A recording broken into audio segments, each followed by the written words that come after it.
வணக்கம் சார். இந்த பூங்காவ நாங்க காலையில பார்த்தோம். அந்த நேத்து மந்திரியால துவக்கி கூப்பிட்டுள்ள இந்த பூங்கா எப்படி இருக்கிறது என்று நாங்கள் ஆய்வு செய்வதற்காகவே இந்த பூங்காவிற்கு நாங்கள் வந்தோம். ஆனால் நேற்று திறந்து வைக்கப்பட்டுள்ள இந்த பூங்காவானது மிகவும் அவசர கதியில் முடிக்கப்பட்ட ஒரு பணியை பார்த்து நாங்கள் மிகவும் வருத்தப்படுகிறோம். காரணம் என்னவென்றால், இந்த தாவேக ஆட்சி அமைந்தவுடன் நல்லாட்சி தருவதாக மக்கள் அனைவரும் நம்பிக்கொண்டிருக்கக்கூடிய இந்த சூழ்நிலையில கடந்த ஆட்சியில் டெண்டர் விடப்பட்ட 2,16,00,000ற்கு டெண்டர் விடப்பட்டு அந்த ஆட்சியில் தொடங்கப்பட்ட இந்த பணியானது இந்த ஆட்சியில் முடிக்கப்பட்டுள்ளது. ஆனால் இந்த அமைச்சர் அவர்கள் ஆய்வு சரிவர செய்யாமல், இங்க இருக்கக்கூடிய எம்எல்ஏ அவர்களும் சரிவர அந்த ஆய்வை மேற்கொள்ளாமல் அவசர கதியில் இந்த பூங்காவை திறந்து வைத்திருக்கிறார்கள் என்பதை நாங்கள் பார்க்கிறோம். மேலும் ஐ லவ் தாம்பரம் என்று இருக்கக்கூடிய அந்த பெயர் பலகையானது கையை வைத்தால் சாக்கு கடிக்கக்கூடிய வகையிலும், அதே நேரத்தில் சிறுவர்கள் விளையாடக்கூடிய இந்த பகுதி முற்றிலுமாக ஒரு ஒரு சேஃப்டியே இல்லை. அந்த அளவிற்கு இங்கே இருக்கக்கூடிய மின்சார சாதனங்களின் அனைத்து வகையான வேலைகளும் ஓப்பனாக எதுவும் ஒரு கவர் செய்து மூடாமல் கை வைத்தால் மரணம் நிகழக்கூடிய அளவிலேயே இந்த பகுதியில் இருக்கக்கூடிய மின்சார சாதனங்கள் அமைக்கப்பட்டிருக்கின்றன. சிறுவர்கள் விளையாடக்கூடிய ஒரு பூங்காவானது எந்த மாதிரியாக அமைக்கப்படும் என்று ஒரு சாதாரண அறிவு கூட இல்லாமல் இந்த இந்த பூங்காவை இவர்கள் திறந்து வைத்திருப்பது உண்மையிலேயே எங்களுக்கு மிகப்பெரிய வருத்தத்தை கொடுத்திருக்கிறது.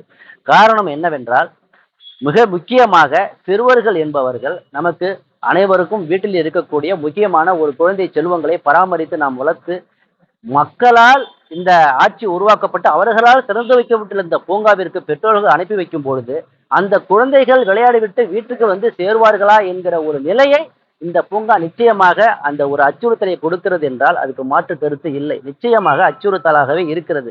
உடனடியாக இந்த மந்திரி அவர்கள் இதில் கவனம் செலுத்தி ஆய்வு நடத்தி இதற்கு உண்மையான செலவினங்களை கண்டறிந்து மக்கள் பார்வைக்கு வைக்க வேண்டும் என்று உங்களை நான் வேண்டி விரும்பி கேட்டுக்கொள்கிறேன்.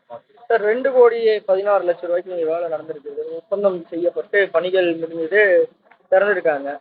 அவ்வளவு ரூபாய் செலவு ஆயிருக்குன்னு நினைக்கிறீங்களா? நிச்சயமாக அதற்கான செலவினங்கள் நடந்திருப்பதாக நான் நினைக்கவில்லை. கண்டிப்பாக லட்சங்களிலே இதுக்கான செலவுகள் முடிக்கப்பட்டிருக்க வேண்டும் என்று என்னுடைய கருத்து. ஆனால் 2,16,00,000 என்பது அதீத ஒரு பணியாக இருக்கிறது. கடந்த ஆட்சி காலத்தில் டெண்டரில் மிகப்பெரிய ஒரு முறைகேடு நடந்ததாக அனைவராலும் சொல்லப்பட்டது. அதை சொல்லிதான் இப்போது முதலமைச்சராக இருக்கக்கூடிய விஜய் அவர்களும் ஆட்சிக்கு வந்தார். ஆனால் அதையும் மீறி அந்த ஆட்சியிலே அமைச்சராக இருக்கக்கூடியவர்கள் இதை சரிவர ஆய்வு செய்யாமல் இது போன்று நடந்திருப்பது எங்களுக்கெல்லாம் மிகப்பெரிய ஒரு வருத்தத்தை ஏற்படுத்தி வருகிறது. அதாவது கடந்த ஆட்சியாளர்கள் ஊழல் பண்ணாங்களோ இல்ல வேற எதுவும் தப்பு பண்ணியிருந்தாங்களோ, அடுத்து வரக்கூடிய ஆட்சியாளர்கள் அதை கண்டறிஞ்சு இது நடந்திருக்குன்னு சொல்லுவாங்க.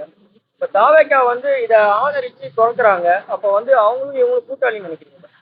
உண்மையாவே எங்களுக்கு ஆச்சரியமாக இருப்பது என்னவென்றால், தமிழகம் முழுவதும் உள்ள அனைத்து விதமான டெண்டர்களிலும் இப்போது இவர்கள் திறந்து வைக்கப்பட்டிருக்கக்கூடிய அனைத்து விதமான விதிகளிலும் கூட அனைத்து வித வேலைகளிலும் கூட எந்த விதமான குறைகளையும் இதுவரையில் தமிழக மக்களுடைய கவனத்திற்கு தமிழக அமைச்சர்கள் கொண்டு செல்லவில்லை. அதற்கான காரணம் என்ன என்பதையும் எங்களுக்கு புரியவில்லை.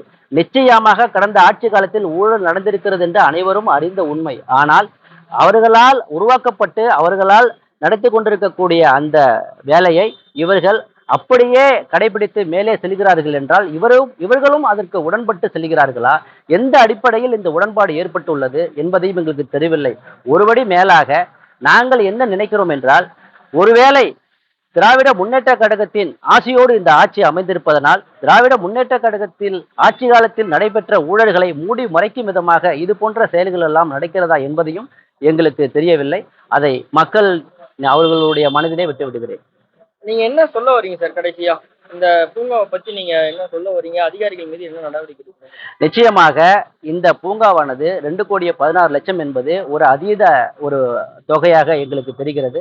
இதை ஆய்வு செய்து கமிஷனர் அவர்கள் உத்தரவிட்டு இதை முறைப்படியான ஒரு செலவினங்களை கண்டறிந்து எக்ஸ்பர்ட் கமிட்டி அமைத்து செலவினங்களை கண்டறிந்து வெள்ளை அறிக்கையாக கொடுத்து அதில் உண்மையாகவே ஊழல் நடைபெற்றிருக்கிறது என்பதை நாங்கள் கருதுகிறோம். ஆனால் அந்த உறுதித்தன்மையை அரசாங்கம் கண்டறிந்து அந்த அடிப்படையில் உண்மையாக நடைபெற்ற ஊழலை கண்டறிந்தால் அவர்கள் ஒப்பந்ததாரர்கள் மீதும் அதற்கு உறுதுணையாக இருந்து இந்த வேலையை முடித்த அதிகாரிகள் மீதும் சட்டப்படி நடவடிக்கை எடுக்க வேண்டும் என்பது எங்களுடைய முக்கிய கோரிக்கையாக பார்க்கிறோம். சார் பேர் சார்? என்னுடைய பெயர் வழக்கறிஞர் குமார் நடராஜன்.